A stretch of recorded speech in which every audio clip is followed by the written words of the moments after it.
Welcome to the third video of our module on data-driven distribution system planning. In the last video, we explored the challenges of congestion in the Netherlands and the limitations of traditional planning methods. My name is Pedro Vergara, and today we are diving into a game-changing solution, generative AI for synthetic energy data generation.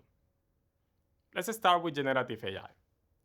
Generative AI refers to the machine learning models that can produce new, unique content, whether it's text, image, audio, or even videos. These models are already revolutionizing industries like gaming, entertainment, and product design. But what makes them truly powerful is their ability to be conditioned, meaning we can guide their outputs based on specific inputs or constraints. So, how can we leverage generative AI for distribution system planning? When it comes to energy data, we are dealing with time series. Sequence of data points in that set in time, like electricity consumption over a day or a year. Generating synthetic time series data is complex because energy behaviors have unique characteristics that models must capture. First, time correlation. Demand at time t is highly correlated with demand at time t-1. For example, if a household uses a lot of electricity at 7 p.m., it's likely they'll continue using it at 7:15 p.m. Second, stochasticity. Aggregated data, like the total demand of a neighborhood, shows less randomness than individual household data. And third, demand peaks. Peaks define the worst-case scenario for grid planning. Knowing when and how high these peaks are is critical for ensuring grid resilience. There are many generative models out there, each with its own strength.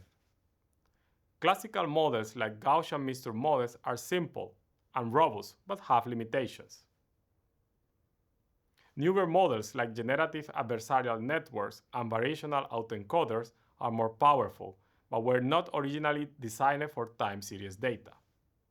And not all models perform equally well across different energy behaviors, time resolutions, or levels of data aggregation. Let's start with Gaussian mixture models.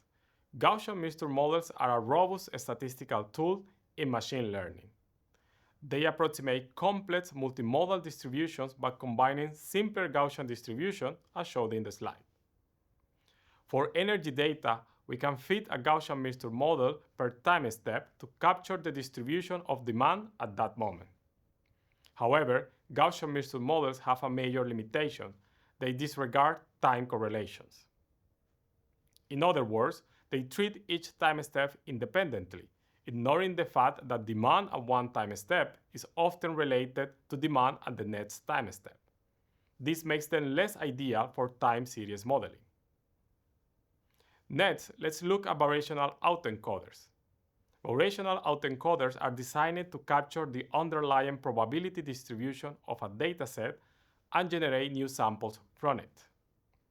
They consist of two parts: an encoder, which compresses the input data into a lower dimensional space, and a decoder, which reconstructs the data from this compressed representation.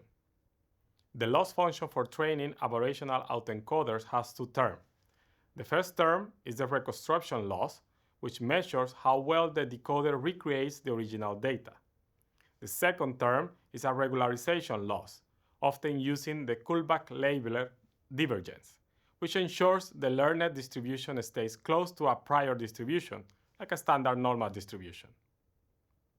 Variational autoencoders are powerful, but they were not originally designed for time series data, which can limit their effectiveness for energy applications. So, how do these models compare to each other? Gaussian mixture models are simple, easy to implement, and powerful, but they lose important information. For example, they often fail to reproduce high energy consumption profile or can even generate no real values, like negative demand, which doesn't make sense in the real world. Generative adversarial networks and variational autoencoders perform better, but still have limitations. Generative adversarial networks, for instance, can struggle with model collapse, where the models generates limited variety of its outputs. Variational autoencoders, on the other hand, can produce blurry or overly smooth data, which might not capture the sharp peaks critical for grid planning. This raises an important question. How do we measure the goodness of synthetic data? What features do we need these models to represent accurately? These are the challenges we're tackling in our research.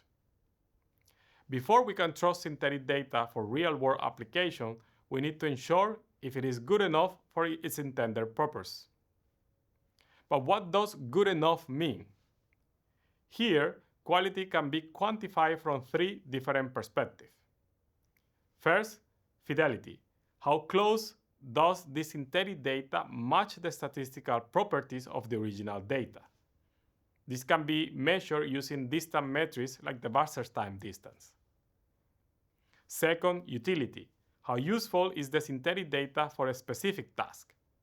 For example, can it help us to design a more resilient grid or predict congestion events? And third, what's the risk of reconstructing real data or inferring personal information from synthetic data?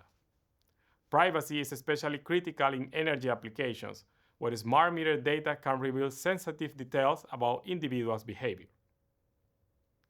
Metrics based on differential privacy can help quantify these risks.